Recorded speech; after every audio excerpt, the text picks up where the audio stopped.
crossed over the border at the Obai Chon checkpoint between 4 p.m. on Saturday and 6 a.m. on Sunday morning. Officials say 151 of them tested positive for COVID-19, amounting to an infection rate of around 20%. It is not known how many of them have the Delta variant. They are all in state treatment facilities close to the border. In Phnom Penh, 8 more Delta cases have been detected in Chbar and Pov, with 2 villages locked down.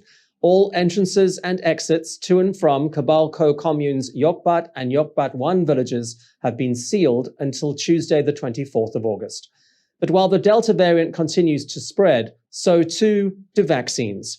72.5% of the targeted 10 million adult population have been fully vaccinated, while 83.9% have had their first shot. Almost 25% of the kingdom's children between the ages of 12 and 17 have also received their first shots, with second shots already due later this week for those children who were to be vaccinated on the 1st of August. You're watching EAC News. Thank you for joining us.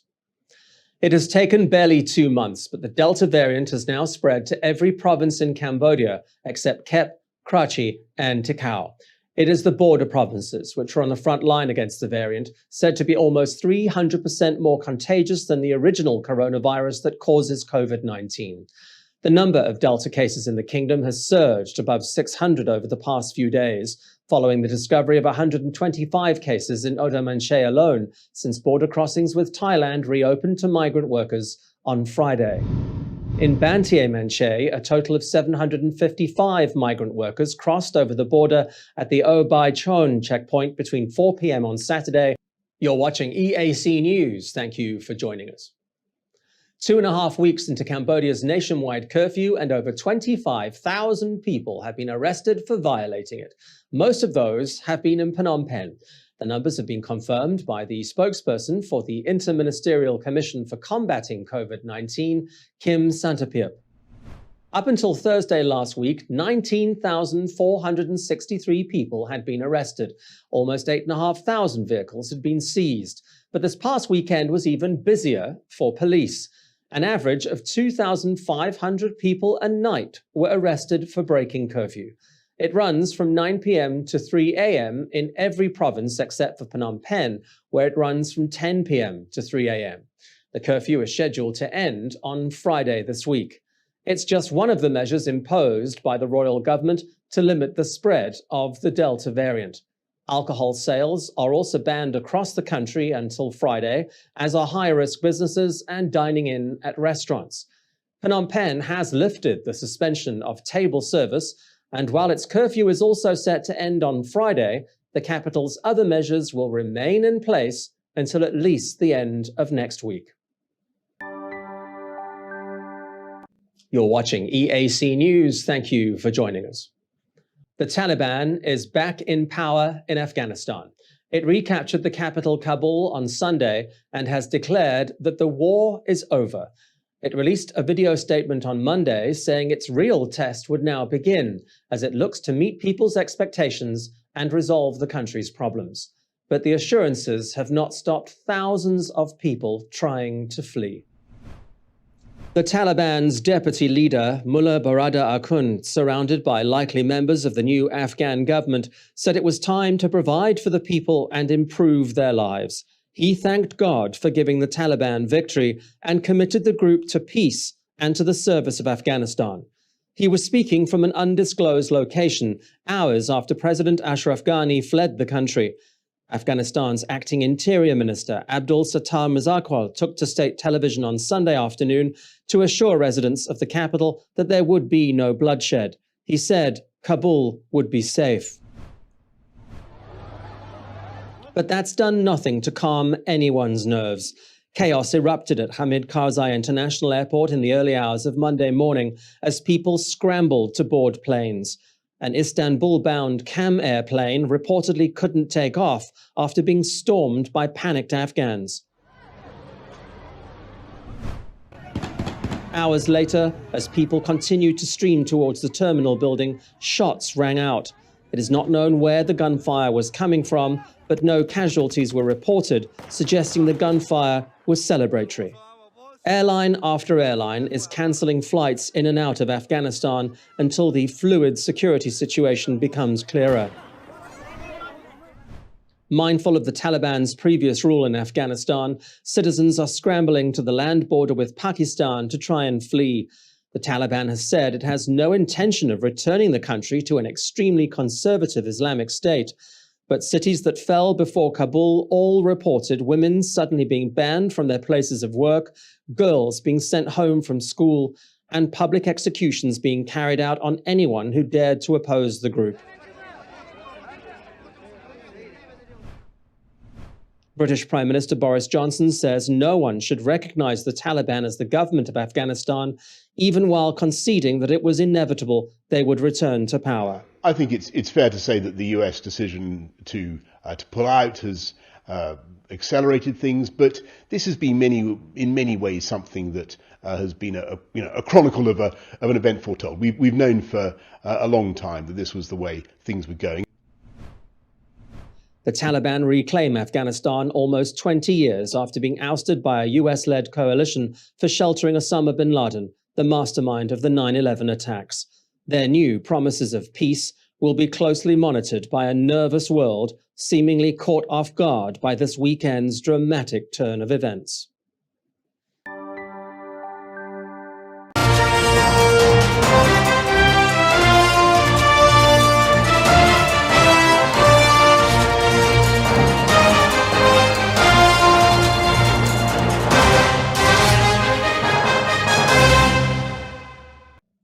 You're watching EAC News. Thank you for joining us.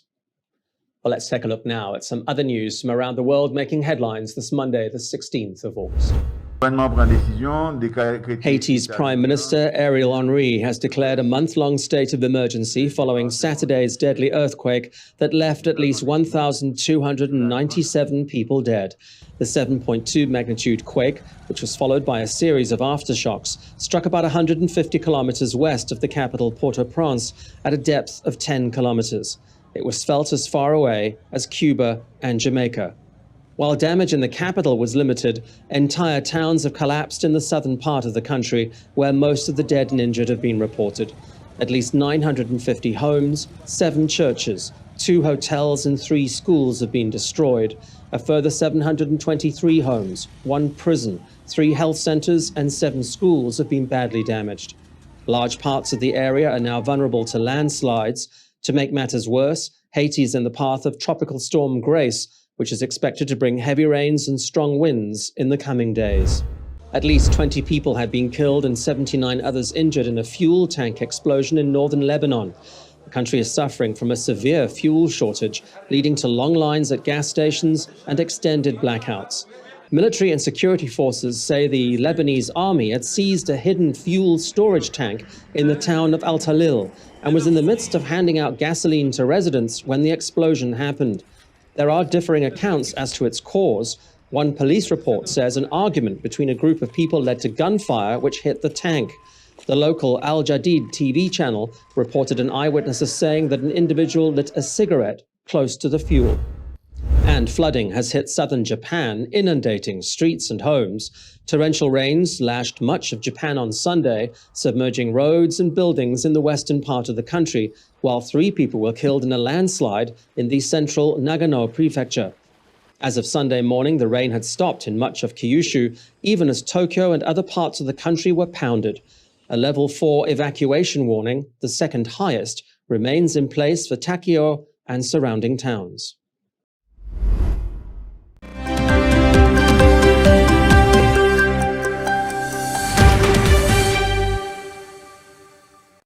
You're watching EAC News. Thank you for joining us. Dutch driver Nick de Vries has won the Formula E World Championship. His rivals crashed out of the season's final race in Berlin on Sunday. De Vries actually finished in 8th place, but his season points helped him take the title, with Mercedes also clinching the team title. The all-electric race took place at Berlin's Old Tempelhof Airport.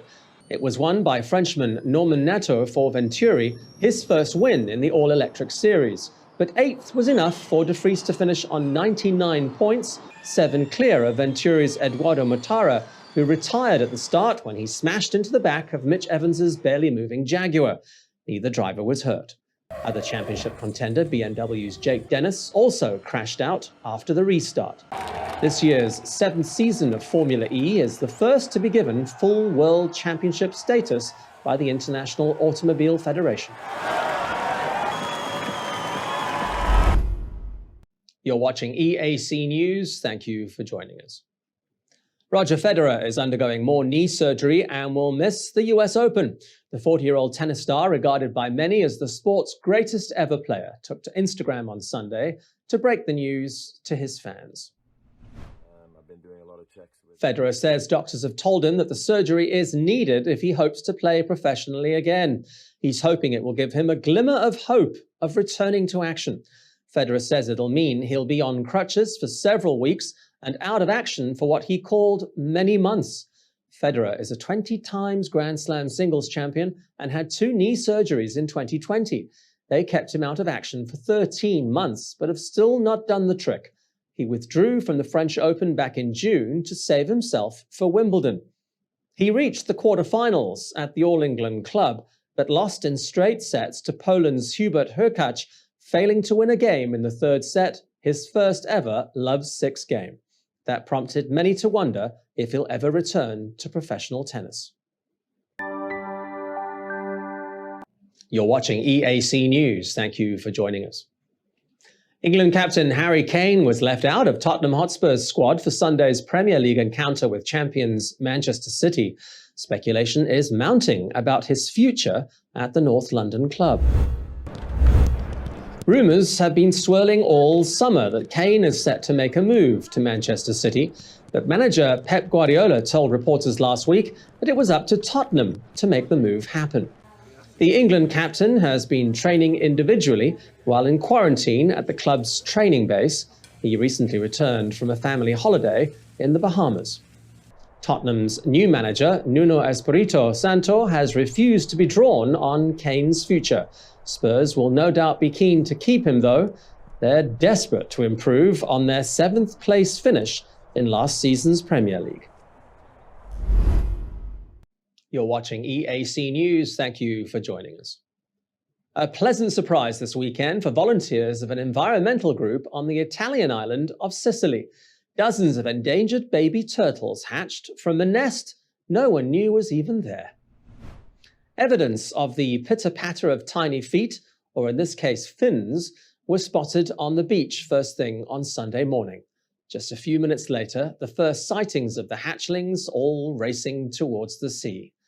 These are baby loggerhead or caretta turtles, listed as an endangered species. Environmental group Mare Amico says 74 of the hatchlings made it to the water. Loggerhead sea turtles live in the Atlantic, Pacific, and Indian Oceans, as well as the Mediterranean Sea. Their population has been in sharp decline in recent years due to hunting, loss of beach nesting sites, over-harvesting of their eggs, and being caught in fishing gear. But here's hoping these little guys all survive.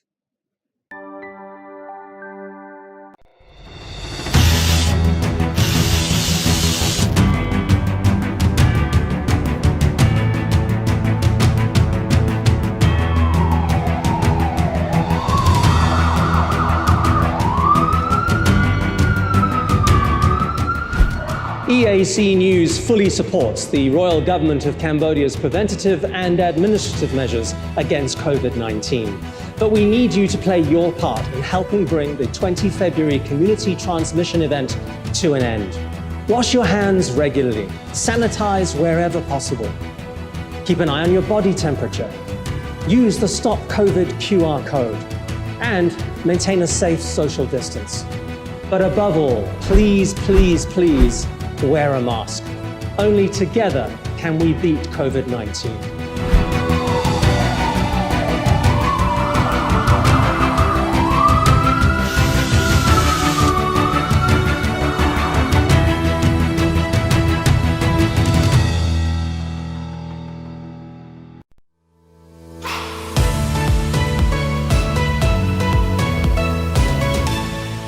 eArts Cambodia's audience is growing. Our YouTube channel now has 150,000 verified subscribers. To mark the milestone, we've received the Silver Creator Award from YouTube, given to channels with over 100,000 subscribers. YouTube CEO Susan Wojcicki says the award celebrates eArts Cambodia's hard work and incredible achievement. She says not only has eArts Cambodia brought a unique voice and style to the world, but has also created valuable connections and built a community along the way. The next milestone we're going for is 1 million subscribers, and we'd really like that Gold Creator Award. So if you're not already a subscriber, head to www.youtube.com/eArtsCambodia. Subscribers get all the latest breaking news and updates from Cambodia in English. We'll see you there.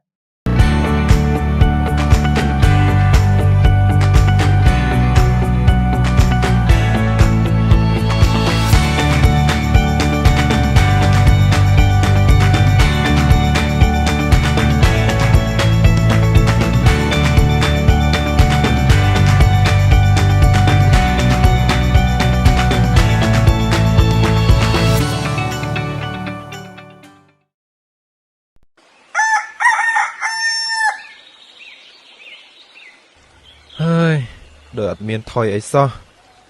ហេតុអីបានជាជំងឺ COVID-19 នៅតែឆ្លងច្រើនរាល់ថ្ងៃអញ្ចឹងយើងខំប្រឹងការពារដែរហ្នឹង មកពីយើងទាំងអស់គ្នាហ្នឹងអនុវត្ត3កុំ3ការពារមិនបានត្រឹមត្រូវ មិនត្រឹមត្រូវយ៉ាងម៉េចទៅលោកមេភូមិ បងប្អូនមួយចំនួនគាត់ភ្លេចខ្លួនមិនអនុវត្ត3កុំ3ការពារជាពិសេសបងប្អូនមួយចំនួនគាត់មិនអនុវត្ត3កុំគាត់ទៅកន្លែងមានមនុស្សច្រើនកន្លែងបិទជិតមិនមានខ្យល់ចេញចូលល្អកន្លែងចង្អៀតដោយមិនបានអនុវត្ត3ការពារទេកន្លែងទាំងអស់ហ្នឹងធ្វើឲ្យការចម្លងវីរុស COVID-19 លឿនណាស់បើមានអ្នកណាម្នាក់មាន COVID-19 ចូលមកនោះវីរុសឆ្លងតគ្នាលឿនណាស់ហើយអ្នកទាំងនោះនាំទៅឆ្លងដល់គ្រួសារឆ្លងចូលភូមិទាំងរយអ្នកអញ្ចឹងទៅ វិធានការ3កុំ3ការពារនេះសំខាន់ណាស់យើងគ្រប់គ្នាត្រូវចូលរួមអនុវត្តឲ្យបានត្រឹមត្រូវដើម្បីការពារមហន្តរាយដល់គ្រួសារយើងនិងសង្គមជាតិយើង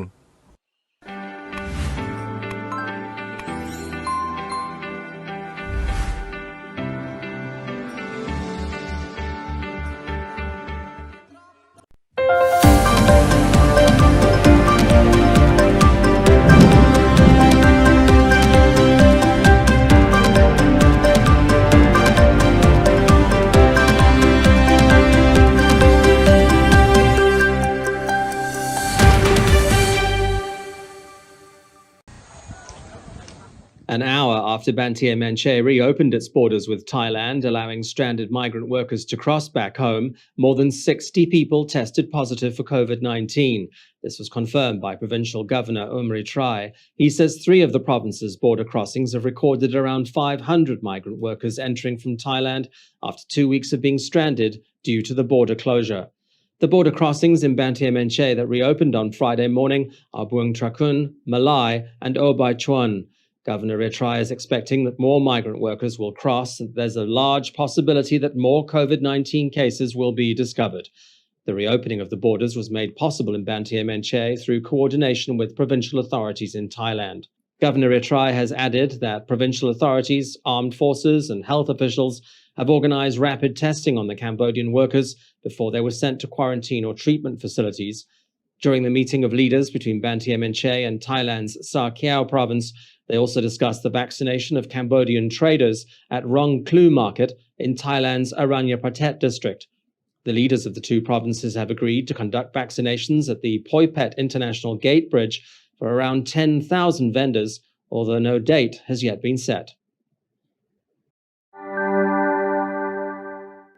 You're watching EAC News. Thank you for joining us. The World Health Organization in Cambodia says vaccines alone cannot end the community outbreak and that they are not a silver bullet against the pandemic. Dr. Lee Ailan says even those who are fully vaccinated must adhere to government's preventative measures to curb the further spread of the virus in the kingdom. EAC News reporter Reo Soko has the day's top story. The U.S. Center for Disease Control calls preventative measures non-pharmaceutical interventions. The WHO says these are also known as community mitigation strategies, and they are among the best ways of controlling the pandemic.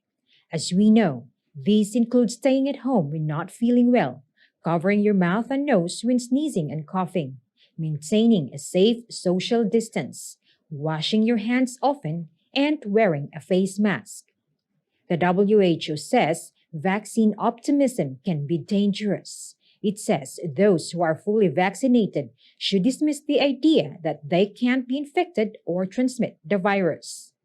WHO Country Representative Dr. Lee Ailan says she deeply appreciates the vaccination efforts of the royal government and Cambodians' courage for staying strong in their fight against COVID-19. She remains positive that with individual and collective actions, people will win the fight against the pandemic, although the WHO says it is far from over. While there are signals of reduced transmission and death in some provinces, Dr. Ailan says the risk of a surge in COVID-19 due to the Delta variant is very high, especially if preventative measures are relaxed too soon and too quick. Rhea Soko, EAC News. You're watching EAC News. Thank you for joining us. Banteay Meanchey has reopened its border with Thailand, but only to facilitate the return of 463 migrant workers. They'd faced the prospect of a further week camping along the border, with all the kingdom's other border crossings with Thailand closed until next Friday. The Buang Trakun border crossing was reopened on Friday morning in cooperation with Thai authorities. A total of 463 Cambodian migrant workers were able to cross back into the kingdom. They've been taken to the local quarantine center after undergoing rapid tests for COVID-19. There, they'll spend the next 21 days, not 14, after the Ministry of Health imposed a mandatory 21-day quarantine for all migrant workers returning from Thailand. The announcement was made on Friday morning following the discovery of an 8-year-old boy in Sihanoukville who tested positive for the Delta variant a full 20 days after crossing the border. Minister of Health, Dr. Mambun Heng, says the 21-day quarantine will be for returning migrant workers, as well as anyone who had direct or indirect contact with them.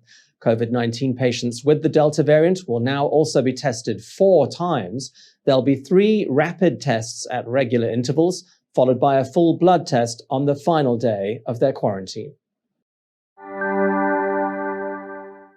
You're watching EAC News. Thanks for joining us. The Phnom Penh Capital Administration has reiterated that there will be harsh penalties for COVID-19 patients who violate home treatment protocols. The announcement follows reports that some patients are doing self-tests at home, and when tests turn positive, they don't report the case. Instead, they're turning to traditional remedies and are not self-isolating, which the capital says is increasing the risk of community outbreaks. As of Wednesday, the Phnom Penh Capital Administration has recorded 4,241 COVID-19 patients authorized for home treatment. 1,257 of them have since been cured, while 2,984 are still undergoing treatment. The administration has again warned that home treatment can be allowed only for those approved by the capital's health authorities who are either asymptomatic or showing only mild symptoms. Anyone testing positive for the Delta variant is not allowed to treat themselves at home. The capital has also ordered home patients to call the 1222 hotline if they develop more severe symptoms. Violators face possible imprisonment. Residences with COVID-19 patients being treated at home are being labeled by the capital administration. Anyone who discovers their neighbors doing home treatment without the proper authorization are being encouraged to report them. You're watching EAC News. Thank you for joining us. The last surviving Khmer Rouge leader, Khieu Samphan, will launch his appeal on Monday against his life sentence. The appeal will be heard by the Supreme Court Chamber of the Extraordinary Chambers. Samphan is a former president of the Khmer Rouge who was found guilty of genocide and various crimes against humanity in 2014 and in 2018. He has expressed regret for his role in the Khmer Rouge, but has maintained that he was only a figurehead and claims he knew nothing about the atrocities that were being committed. EAC News reporter Reo Soko has the story. More than 2 million people were killed during the 1975-1979 rule of Pol Pot's ultra-communist Khmer Rouge. People died from torture, execution, disease, and starvation. Khieu Samphan was at the very top of the regime and was referred to as Pol Pot's right-hand man. In 1998, he returned to Cambodia along with Nguyen Chia, known as Brother Number 2, under a no-arrest guarantee. But a decade later, in 2007, the pair were arrested and charged under the United Nations-backed War Crimes Tribunal. In August 2014, alongside Nguyen Chia, Samphan was sentenced to life in prison for crimes against humanity, murder, persecution on political grounds, and other inhumane acts over the forced evacuation of the capital in 1975. In November 2018, both men were found guilty of genocide against the Cham Muslim minority and Vietnamese people in a second trial and again sentenced to life in prison. Nguyen Chia died in 2019, leaving Khieu Samphan the sole surviving Khmer Rouge leader to challenge the conviction, a challenge that will begin on Monday. Rhea Soko, EAC News.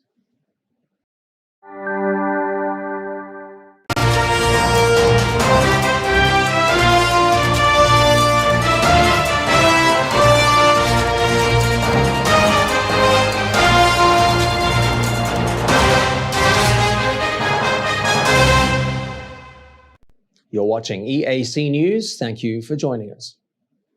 Now for a look at news around the world making headlines this Friday, the 13th of August. 6 people, including a child, have been killed in a rare mass shooting in the UK. Police were called to the scene in the coastal city of Plymouth on Thursday night. The British Home Secretary described the incident as shocking. 5 people, including the suspect, died from gunshot wounds at the scene. The 6th person died a short time later in hospital. Police described the shooting as a serious firearms incident and said the incident was not related to terrorism. The United Kingdom has one of the lowest gun homicide rates in the world. This was its first mass shooting in 11 years. The Taliban is closing in on the Afghan capital of Kabul. It has launched a lightning-fast offensive in recent weeks following the withdrawal of US troops. It has now captured the city of Ghazni, the 9th provincial capital it has seized this week. It reportedly has control of about 2/3 of the country.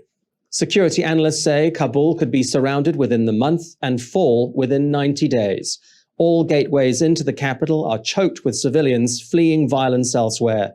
The Taliban has already captured districts bordering Tajikistan, Uzbekistan, Iran, Pakistan, and China, heightening regional security concerns.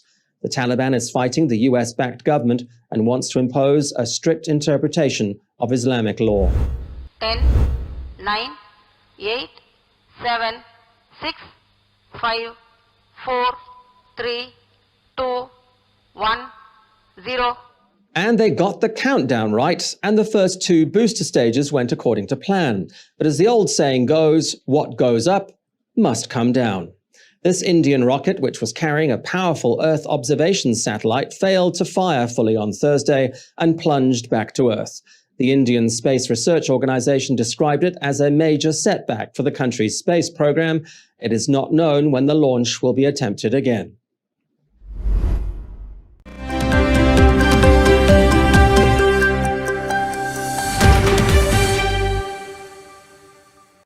You're watching EAC News. Thank you for joining us. Fresh from their hero's return to London this week, Team GB has been hit by a doping scandal.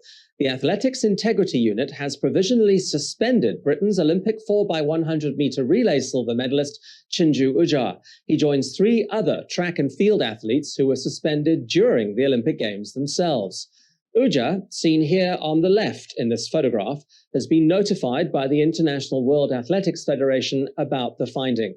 The AIU said in a statement that it had been alerted by the Doping Control Laboratory in Tokyo after the Games that Ujah had returned what's known as an adverse analytical finding from a test carried out during the Olympics. It listed the prohibited substances as Osterine and S23, Both are classified by the World Anti-Doping Organization as selective androgen receptor modulators, similar to anabolic steroids. If the tests are confirmed, Ujah's relay teammates, Zarnell Hughes, Richard Kilty, and Nathaniel Mitchell-Blake's medals will also be at risk. You're watching EAC News. Thank you for joining us. No doping drama for the world of swimming's most decorated woman, Katie Ledecky. She's on top of the world, well, almost. She took a victory lap on Thursday at the top of New York's Empire State Building. Proudly on display were her 2 gold and 2 silver medals from the Tokyo Olympics. Ledecky now has won 15 world titles and 7 Olympic golds. She's beaten the record for the most women's individual Olympic swimming titles that was held for a quarter of a century by Hungary's Kristina Egezsegi. The American dominated the 800 meters freestyle final in Tokyo last Saturday to win gold comfortably. She led from the start and opened up a full body length after 500 meters. She finished in 8 minutes and 12.57 seconds. Ledecky now focuses on preparations for the World Championships, as well as qualifying for Paris 2024, which shouldn't be too much of a stretch. You're watching EAC News. Thank you for joining us. 7 years after his departure for Inter Milan, striker Romelu Lukaku is back at Chelsea.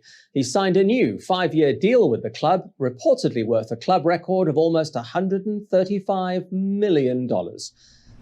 The Belgium international returns to Stamford Bridge after 2 successful seasons in Italy. He scored 24 league goals as Inter Milan clinched their first Serie A title in 11 years. Before leaving for Italy, Lukaku made 15 appearances for the Blues over 2 seasons, but failed to score a single goal. He was then loaned to West Bromwich Albion in 2012 before being sold to Everton in 2014. A couple of years later, he moved to Manchester United. But it was Milan where he flourished. He dropped weight and gained form as he scored 64 goals in 95 games and quickly became one of the most bankable names in European football. He'll no doubt be hoping he does better at Chelsea this second time around.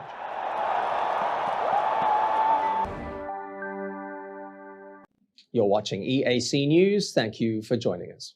You might have once swiped right, and you've probably swiped left a few times. But a German animal shelter is encouraging people in Munich to start swiping right to adopt a pet.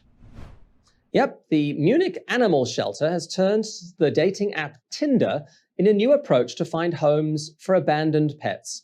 When the lockdowns hit Europe last year, the demand for pet adoptions went through the roof. Sadly, as people now start returning to work and are spending less time at home, there's been a sharp rise in the number of unwanted pets being taken to shelters.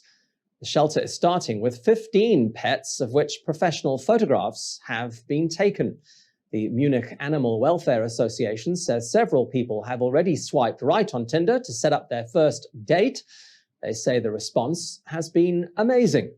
With the number of pets available for adoption in Cambodia, this might be something animal shelters here could start to think about.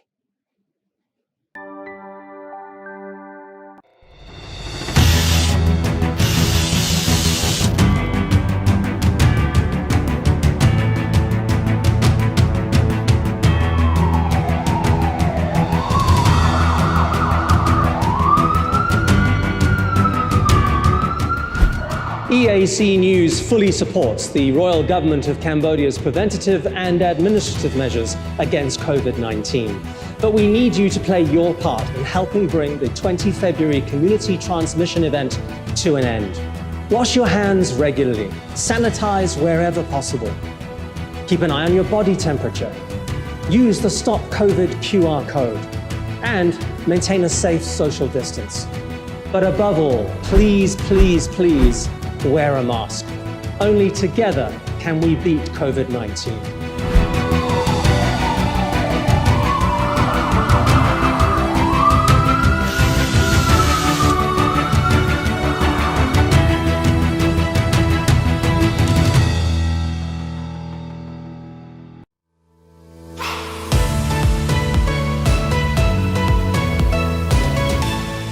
eArts Cambodia's audience is growing. Our YouTube channel now has 150,000 verified subscribers. To mark the milestone, we've received the Silver Creator Award from YouTube, given to channels with over 100,000 subscribers. YouTube CEO Susan Wojcicki says the award celebrates eArts Cambodia's hard work and incredible achievement.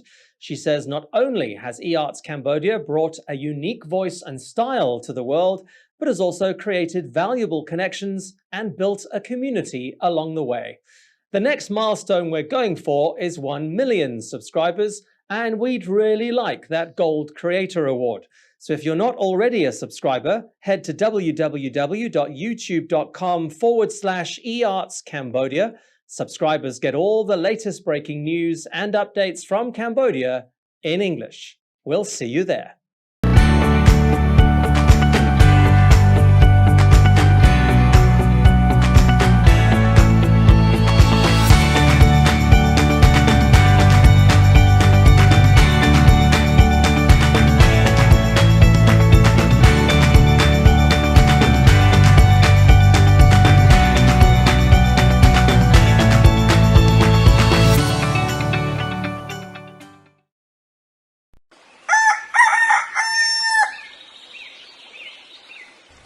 Hơi, ដូចអត់មានថយអីសោះ ហេតុអីបានជាជំងឺ COVID-19 នៅតែឆ្លងច្រើនរាល់ថ្ងៃអញ្ចឹងយើងខំប្រឹងការពារដែរនឹង មកពីយើងទាំងអស់គ្នាហ្នឹងអនុវត្ត3កុំ3ការពារមិនបានត្រឹមត្រូវ មិនត្រឹមត្រូវយ៉ាងម៉េចទៅលោកមេភូមិ បងប្អូនមួយចំនួនគាត់ភ្លេចខ្លួនមិនអនុវត្ត3កុំ3ការពារជាពិសេសបងប្អូនមួយចំនួនគាត់មិនអនុវត្ត3កុំគាត់ទៅកន្លែងមានមនុស្សច្រើនកន្លែងបិទជិតមិនមានខ្យល់ចេញចូលល្អកន្លែងចង្អៀតដោយមិនបានអនុវត្ត3ការពារទេកន្លែងទាំងអស់ហ្នឹងធ្វើឲ្យការចម្លងវីរុស COVID-19 លឿនណាស់បើមានអ្នកណាម្នាក់មាន COVID-19 ចូលមកនោះវីរុសឆ្លងតគ្នាលឿនណាស់ហើយអ្នកទាំងនោះនាំទៅឆ្លងដល់គ្រួសារឆ្លងចូលភូមិទាំងរយអ្នកអញ្ចឹងទៅ វិធានការ3កុំ3ការពារនេះសំខាន់ណាស់យើងគ្រប់គ្នាត្រូវចូលរួមអនុវត្តឲ្យបានត្រឹមត្រូវដើម្បីការពារមហន្តរាយដល់គ្រួសារយើងនិងសង្គមជាតិយើង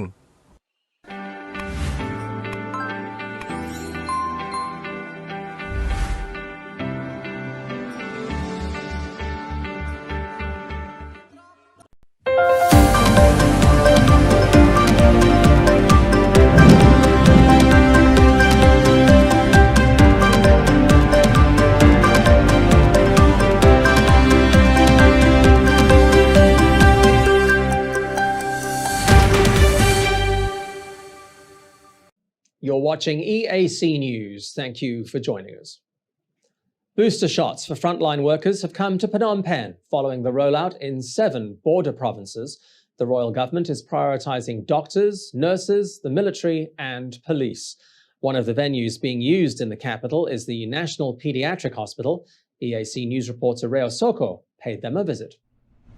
At least 2 days of the booster vaccinations at the National Pediatric Hospital are exclusively for their own staff. The hospital caters to children who need medical attention. There is also a COVID-19 ward. Pediatrician Dr. Andreas Hansman told EAC News that they have treated 3 children for COVID and that they had only mild cases. They were placed in a ward together with their parents. He says that since the February community outbreak, the hospital has been relatively quiet. He believes people who need medical help are choosing to avoid hospitals fearing the virus. But with the booster shots, Dr. Hansman says it's important that all hospital staff should be vaccinated. It's very important for us because, as you know, Delta variant has arrived in Cambodia since about a couple of weeks, coming over from Thailand, and we know that the Delta variant is much more transmissible compared to the other variants previously. So already we've had small outbreaks in hospitals in Cambodia and in Phnom Penh of healthcare workers who got infected from patients or from other staff. Despite all precautions, it's just very transmissible. And once healthcare staff get infected, hospitals or wards quickly have to close down and patient care is no longer possible, right? Another pediatrician, Dr. Meng Chai, has encouraged other frontline workers to get their booster shots. First of all, we already know that COVID-19 has another variant. We give booster shots to our hospital staff and frontline doctors to reduce the spread and create antigens, especially to protect us from the Delta variant. So according to the Prime Minister's speech, he wants all of the doctors here and frontline doctors to get their booster shot. Dr. Chai says any children who develop serious COVID-19 will not be treated at his hospital, but would be transferred to a specialized treatment facility. And pediatricians here at the National Pediatric Hospital are encouraging other healthcare workers to get their booster shots. They say it is very important because if 1 or 2 staff at the hospital will test positive for COVID-19, and then all of them will have to be quarantined. And then there'll be no one left to take care of the children who desperately need their help. Rhea Soko, EAC News, Phnom Penh. You're watching EAC News. Thanks for joining us. 3 million more doses of Sinovac landed at Phnom Penh International on Thursday morning. The doses were bought by the royal government and will go into the arms of adults and children at 21-day intervals. The shipment was welcomed by Health Ministry Secretary of State Yuk Sambat. She says 2 million more doses will arrive before the end of the month. They will take to 16.5 million doses of Sinovac that the country has either bought or received as donations. Thursday's delivery also means that the kingdom has received a total of some 24.5 million doses of COVID-19 vaccines. To date, 7.2 million doses of Sinopharm, 14.5 million doses of Sinovac, just over 1.7 million doses of AstraZeneca, and over 1 million doses of the single-shot Johnson & Johnson vaccine. Regarding securing more AstraZeneca doses for booster shots, Yuk Sambat says government is working through its embassies in South Korea, Japan, the UK, and India to place orders. As at Wednesday, for the target of 10 million adults, 8.1 million have received their first jab, 6.6 million have been fully vaccinated. For children aged between 12 and 17, 20.5% of the 2 million target have received their first dose. It was a busy Wednesday night for attentions to the 14-day anti-Delta campaign that was due to end at midnight on Thursday. First, Phnom Penh announced different extensions for different measures, and then the royal government made an announcement regarding the measures in place nationwide. So, to clarify, if you're living in Phnom Penh, the curfew has been extended for a further 7 days. The time has been adjusted, though, no longer from 9 p.m. to 3 a.m., but from 10 p.m. to 3 a.m. The curfew runs through Thursday, the 19th of August. Phnom Penh's ban on alcohol sales and suspension of high-risk businesses, though, has been extended for a further 14 days, running through Thursday, the 26th of August.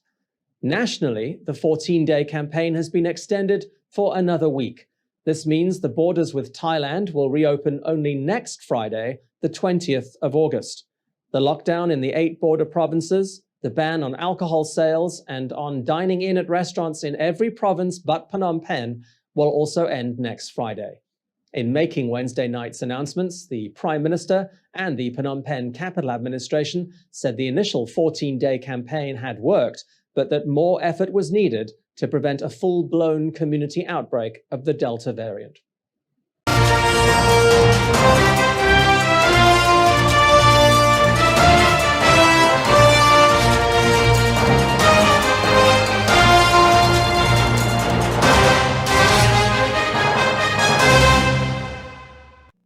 You're watching EAC News. Thank you for joining us.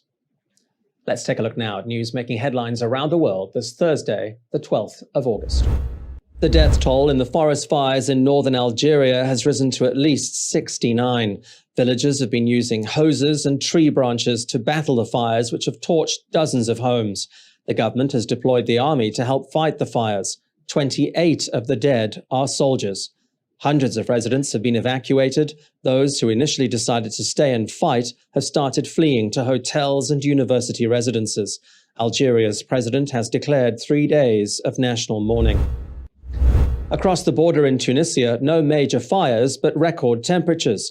The mercury hit a record 49 degrees in the capital Tunis on Tuesday. Slightly lower temperatures, in the low 40s, are forecast for the remainder of the week. In some parts of the country, the heat wave is causing power outages, with people staying home and pumping up the air conditioning. Tunisia's Meteorological Institute says the previous highest recorded temperature in Tunis was 46.8 degrees back in 1982. The heat wave has swept across the Mediterranean in recent weeks, sparking the fires in Algeria, but also in Greece and Turkey. And South African President Cyril Ramaphosa is testifying at a corruption inquiry involving his predecessor Jacob Zuma, under whom he served as deputy president. On Wednesday, he told the judge that he chose to remain but resist rather than resign when the allegations of corruption first surfaced. He said resigning would have earned him praise, but said it would have significantly impaired his ability to end corruption, a goal he has turned into a cornerstone of his presidency. Ordinary people abhor corruption, and they've not always seen the ANC as taking action against those in its own ranks who have been involved in corrupt acts. But now the game has changed. The line has been drawn in the sand, and the ANC is saying that we are renewing ourselves. The inquiry, headed by Acting Chief Justice Raymond Zondo, is looking into allegations including that Jacob Zuma allowed 3 brother businessmen to influence policy and win lucrative government contracts. Zuma claims the inquiry is politically motivated and has refused to fully cooperate with it.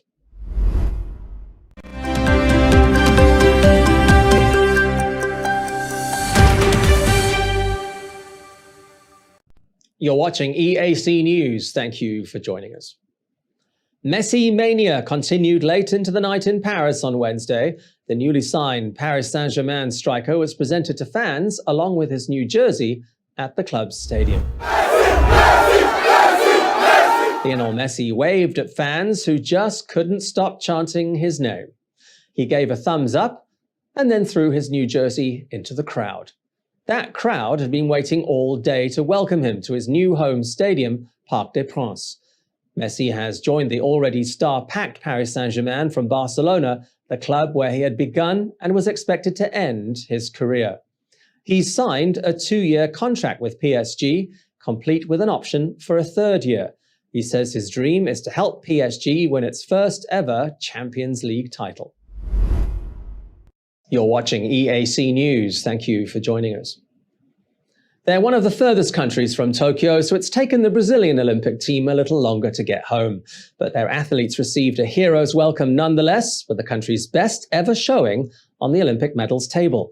The South American nation finished 12th with 21 medals, 1 place higher than at their home games in Rio back in 2016.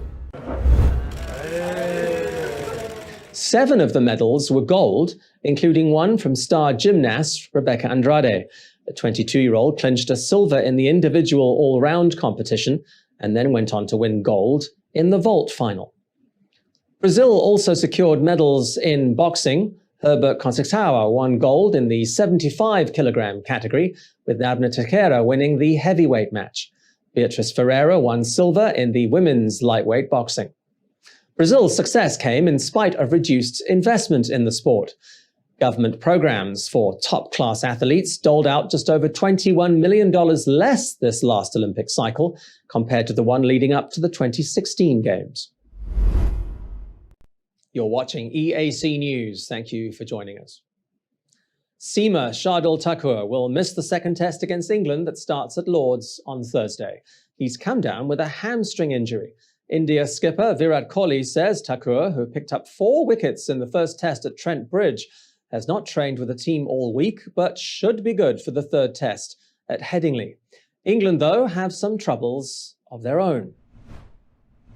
Batsman Johnny Bairstow says without Stuart Broad and James Anderson for the second test, England would lose a heck of a lot of experience.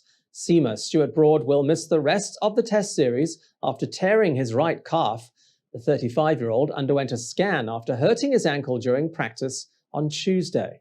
England have called up Saqib Mahmood, who could be in line to make his debut at Lord's, with James Anderson also in doubt. England have also added spin all-rounder Moeen Ali to their squad as they seek to get the balance right after drawing the first test at Nottingham. Moeen has played only one test in the past 2 years against India in Chennai in February. You're watching EAC News. Thank you for joining us. It's not every day you see a bear in your local supermarket, but we have to be thankful that Los Angeles resident David Barlin had the presence of mind to whip out his phone to capture this. The bear was filmed sauntering through the aisles at Ralph's supermarket in the LA suburb of Porter Ranch. He was probably looking for those bare necessities before staff chased him towards the entrance, where he was shot with a tranquilizer dart. The Los Angeles Police Department says it received numerous reports of bear sightings that same day, although it was only this one who thought he might do some shopping. The US Fish and Wildlife Service says the little bear was safely relocated back to his natural habitat.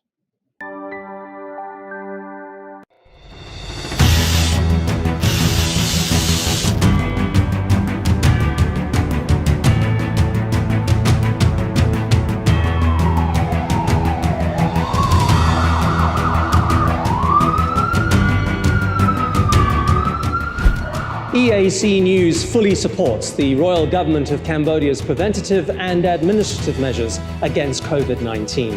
But we need you to play your part in helping bring the 20 February community transmission event to an end. Wash your hands regularly, sanitize wherever possible. Keep an eye on your body temperature. Use the Stop COVID QR code and maintain a safe social distance. But above all, please, please, please, wear a mask. Only together can we beat COVID-19.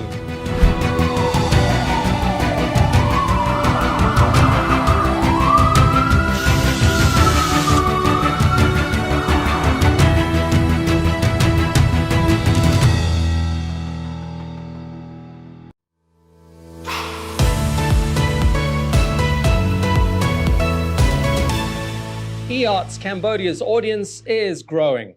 Our YouTube channel now has 150,000 verified subscribers. To mark the milestone, we've received the Silver Creator Award from YouTube, given to channels with over 100,000 subscribers. YouTube CEO Susan Wojcicki says the award celebrates eArts Cambodia's hard work and incredible achievement. She says not only has eArts Cambodia brought a unique voice and style to the world, but has also created valuable connections and built a community along the way. The next milestone we're going for is 1 million subscribers, and we'd really like that Gold Creator Award. So if you're not already a subscriber, head to www.youtube.com/eArtsCambodia. Subscribers get all the latest breaking news and updates from Cambodia in English. We'll see you there.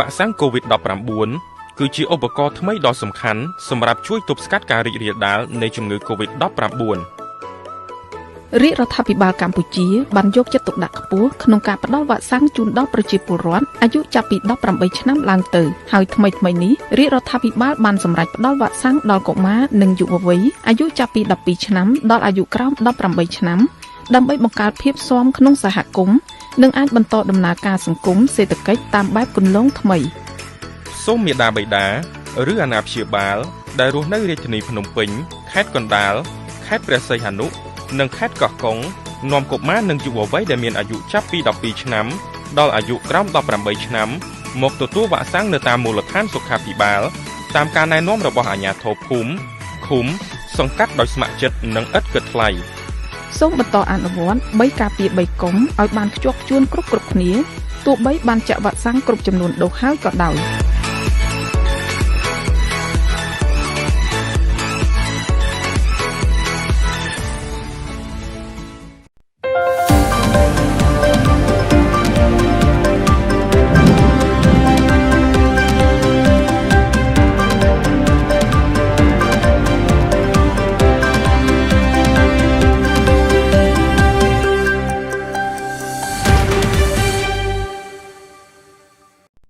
You're watching EAC News. Thanks for joining us. The number of Delta variant cases in Cambodia is fast approaching 500. 97 new cases of the variant have been detected in the border province of Odamanche. The announcement was made by the Provincial Health Department late on Tuesday. These are in addition to the 385 Delta cases confirmed by the Ministry of Health on Monday. Border provinces such as Banteay Menche are braced for an influx of migrant workers from Thailand when the borders reopen on Friday morning. The source of the Delta variant in Cambodia is believed to be a migrant worker. Health Ministry spokesperson Or Van Dien warned at the beginning of August that the Delta variant was now in the community and was spreading fast. It's why government launched its 14-day preventative campaign, which is scheduled to end at midnight on Thursday. High-level meetings are expected to be held over the next 24 hours to discuss whether or not the current measures should be extended. Those measures include the 9 p.m. to 3 a.m. curfew, a nationwide ban on alcohol sales, and the suspension of high-risk businesses. You're watching EAC News. Thank you for joining us. It's the news big business, online teachers and gamers have been waiting for. A better mobile service and a faster internet connection in Cambodia. The Ministry of Posts and Telecommunications has announced the start of a major project to improve mobile towers nationwide. They should all be completed in 2027. EAC News reporter Reo Soko has the details. The Ministry of Posts and Telecommunications says it is the increase in high-rise buildings and mobile service providers focusing only on urban or densely populated areas that are the main reasons the network service in the country is so poor. Minister Chi Vandet says that as a result, some areas of the country, even in the capital, have no internet access at all, but that's all set to change. Minister Vandet says a working group has been formed to monitor all mobile towers, measuring the strength of their signals and fine-tuning them in order to ensure higher quality signals to all the country's communes by 2027. Food delivery driver Noel Kinen was happy to hear about the ministry's plan. I work as a delivery man, so I need to have faster internet service. If the internet connection is poor, I can't easily contact my customers. It's the same problem for them. If the government will develop our mobile towers, I will be very happy for that. And I think it's a good idea because people in the countryside will also get a chance to use the internet as well. Un Chet, who works online, says this will be a great help for his job. I'm happy if this will happen because I work online, so the internet is very necessary for me. Sometimes, due to a slow connection, I respond to my customers very late. The Ministry of Posts and Telecommunications says Cambodia has 17.48 million mobile internet subscribers using the services of 5 mobile network companies. 6 years from now, the royal government of Cambodia visualizes a much improved telecommunications service. No more dropped calls or slow internet connection.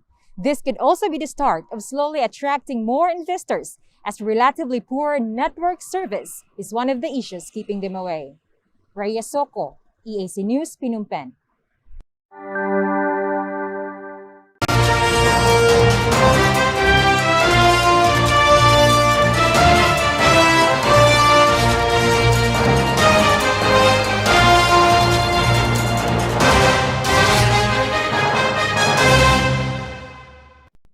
You're watching EAC News. Thank you for joining us. Now for a look at news making headlines around the world this Wednesday, the 11th of August. At least 42 people have been killed in a forest fire that hit a mountainous region east of the capital Algiers on Tuesday. 25 of those people were members of the military who were trapped by the fire while trying to fight it. Dozens of separate fires have raged across northern Algeria since Monday night. The Interior Ministry says they were deliberately started. Residents have been using tree branches to try to smother burning patches of forest. Others have been using what water they can find to douse the flames. Several houses have been burnt, with families escaping to hotels, youth hostels, and university residences. The Prime Minister says he's working the phones to bring in firefighting crews from other countries. A decades-long drought in Chile has gone from bad to worse. Usually a wet month with winter showers and snow, it was a record dry July with just 78 millimeters of rain falling compared to the average of over 250. Dam levels are dropping and rivers have completely dried up. Officials say it is now the worst drought in the country's history. The towering and usually snow-capped Andes above the capital Santiago are mostly bare. The government says it's clear evidence of global warming. It says the steady decline in water reserves is now a national priority. Severe water restrictions are now in effect across the country, with hundreds of outlying villages already relying on water deliveries by truck. And a university project designed for entertainment has become a lifesaver in the capital of East Java. The homemade robot is bringing food and a smile to self-isolating residents who have contracted COVID-19 in Surabaya. Made from a range of household items like pots and pans, a rice cooker, and even an old television, it's been renamed the Delta robot after the highly contagious variant of coronavirus that has ripped through Indonesia. The robot is remote-controlled and has a battery life of about 12 hours. It has also been modified to spray disinfectant to stop the spread of the virus. After making its deliveries, it wishes residents Assalamu alaikum or peace be with you.